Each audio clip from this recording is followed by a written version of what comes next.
Sorry. Hi everybody. I am at the childhood home of my wife at the in-laws, which is nice. Come here every once in a while. It's Max's dad's birthday. Was coming to celebrate the birthday, all that fun stuff when we can.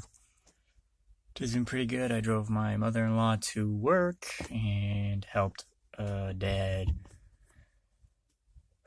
clean up. They had a rain ice storm and it broke a bunch of branches in his backyard, like a ton of trees and shit. So I helped them move those into a crate, and he took those. So I've been helpful today, which is nice. I woke up with a headache and just feeling really shitty. I felt better after helping. The physical activity made kind of stretched out and worked down my shoulders, which was nice. So it made me feel better. Along with other physical stuff I did that helped make me feel better as well.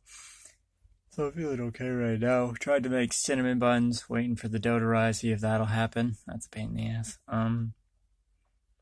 I think I'll just talk about general in-law stuff, because that's where I am. I'm very lucky to get along and like my in-laws. I've only had two serious people, the one now and the one before, and they weren't bad people, the ones before, but just were not the same, did not have stuff to talk about. It was awkward, which isn't a deal breaker. You don't need to have a good relationship with your in-laws, because it can't always happen, it's more about your actual relationship, right? But I think if you can, it's just extremely wonderful, considering the fact that for holidays and everything, I don't lament coming here. I like coming here, so that's nice. And it's nice and all that fun stuff. If you don't get along with your in-laws, just from experience from that and other people I know who've had this problem, make sure that your partner understands and agrees why, right? Because, I like my parents very much, and my wife likes my parents, but they have their quirks for sure. Now, when anything like that happens, I'm there to Max doesn't feel alienated because I'm on her side, because I'm aware. But a lot of people have this weird blind eye when your parents do something shitty. It's it's my parents. It's no, that was shitty. And so you gotta be on your partner's team for that. But if it is your parents, if they're not, that's dangerous in my opinion. I know several people. I won't get into who they are. Not necessarily my friends, more older people and stuff like that. I know who I've seen. And it's just if you don't get along with your in-laws, but your spouse does like their family, this causes this boundary, this really weird boundary that's not fun, especially if you then have kids and your kids like them, because usually they will if they're good, but you just don't get along right. So you got to try and find that okay barrier. Ooh, mood lighting though. Got that preferred amount of face hair.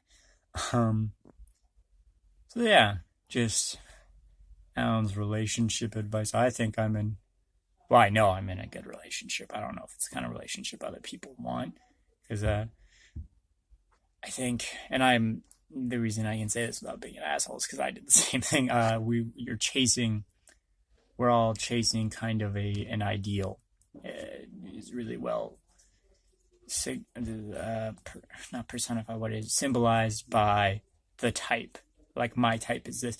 If you still think you have a type, I'm not saying you don't necessarily do, but the type, almost 100% of the time, if someone asks you what your type is, or if they say, and you say it, it's preconceived. It's this is what I'm into before you actually see it, and that's not people. You can't measure out a person like that. People are far too individualistic when you actually start to dig deeper for them to fit into a type. And then mine was very obvious. Mine was the 90s, crafted by the 90s, skinny, big tits and blonde. And I thought I liked quieter girls because I was the attention-y one, and I was I like someone who pays attention, but then like that gets very stagnant very quickly. I think I like people who paid attention to me because I was a performer and I just liked an audience, but that's not what you want with a thing.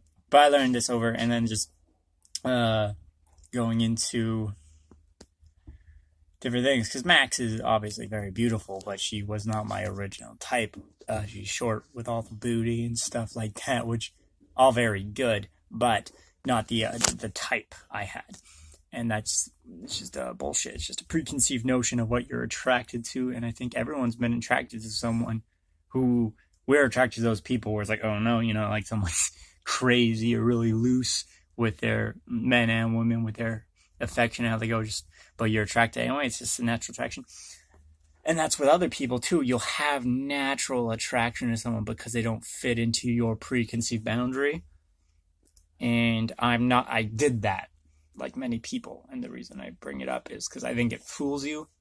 Hopefully if you do that and you break up, you'll realize, like I did, that's that preconceived thing. Or hearing someone talk about something, just really trying to, because being in the best relationship and as good of a relationship I think is possible for me, being who I am and everything, is because I cut out all the bullshit, everything you think you want, right? Because there is, if you're wondering what that is, how you do, if you think you want something, it's bullshit probably. If you think like, ooh, if you're thinking about it, purposely thinking, it's wrong. I would say that's a conjured thing from what you've seen, from experiences that you're now putting forward. But the thing is, with feelings and everything, you really can't preconceive that. It has to happen naturally. And that was the thing with Max. We both didn't want to be in a relationship. We were both we were open when we started, just very, very casual. And then just slowly drifted together. Dole called me lonely. That expedited the process. But it's definitely, if you can find that natural feeling, once you're healthy too, keep that in mind. This is the big thing about broad relationship examples. It doesn't really work, but if you're healthy, or you know well enough what is good for you, and then to go naturally with this, because like the thing is with Max, we were going, and all of a sudden went from like not wanting to be with anyone for like 5 years. I had a whole thing, I wanted to go to Australia and just go be a slut. But it very quickly went from being nothing to Max moving in with me realizing she'd been lying to me about her depression, which is a red flag, but like understanding why she had done that, because we were just casual and everything. So I went from that basically nothing to taking on a 19-year-old dependent, recently kicked out as, I don't want to spoil too much, but like emotionally volatile, very dangerous thing to do, but like emotionally I knew it was right and I knew what I could handle, so I did it, and I just let myself go there. I like, as soon as this was happening, I felt the feelings of love and like that, and then only a couple months later we were like aware that we wanted to get married and everything. And I think it's just being emotionally honest. And then the thing we always do, we do not let ourselves, I trust her very much, but we do not let ourselves be mistreated. So at any little turn, you're just on guard for it. You don't say, I don't like you, say don't. You put down the phone. And we don't do this often at all.